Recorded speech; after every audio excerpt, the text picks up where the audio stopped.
I want to start with two quotes. One is the one on your program, which is commit to serve in the face of adversity, which is a incredibly important goal. And I'm going to tie it to what my favorite quote from Martin Luther King is, Dr. Martin Luther King, which is that the arc of the moral universe is long, but it bends towards justice. And I'm going to tie this together briefly. One is commit to serve in the face of adversity. I think of two groups. One is, it's the Port Authority description of the career of Deb Graviccioni, which is commit to serve in the face of adversity. Deb, as most of you know, is leaving to go join one of the best law schools in the country, NYU Law School, and to run a criminal justice program and to run clinics for law students at NYU. Deb joined the Port Authority about a year ago at a time of, I think it's fair to say, high adversity. She's been an incredible partner, a person of unimpeachable integrity, a great collaborator, has added tremendous value at a time of a great adversity. We ought to thank Deb for her service and wish her well. And I'm confident that the citizens of New York and New Jersey will see Deb again in public service. She's been a great partner and a great public servant. I want to recognize Chief Hardy and William Brown, who are being honored today, and obviously the tribute to Ernesto Butcher. Many of you attended the tribute to Ernesto last month, where the Emergency Operations Center at Patsy was dedicated in his honor. I want to recognize a couple of people who have been promoted in the last month. One is new Chief Security Officer Tom Belfiore, who's with us. Diane Eller from TVNT. Allison DiSereno. If I've forgotten anybody who's been promoted recently, let me know. So commit to serve in the face of adversity, I think describes the situation that the Port Authority's been in over the last 12 months. As a result of actions taken by no one in this room, certainly no career or professional Port Authority person. Like you, I've been some days reluctant to pick up the newspapers because the great nearly 100-year history of the Port Authority has been tainted and tarnished by actions of a very small few who left about a year ago.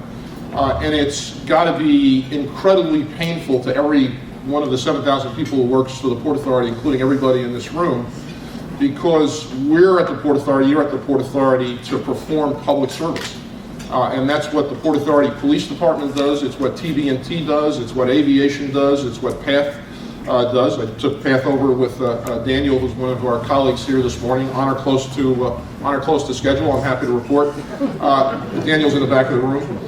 Same thing with respect to our colleagues who work at the World Trade Center or the ports, and those who work in corporate functions. Every one of us is here for public service, and the nearly 100-year history of the Port Authority has been diminished.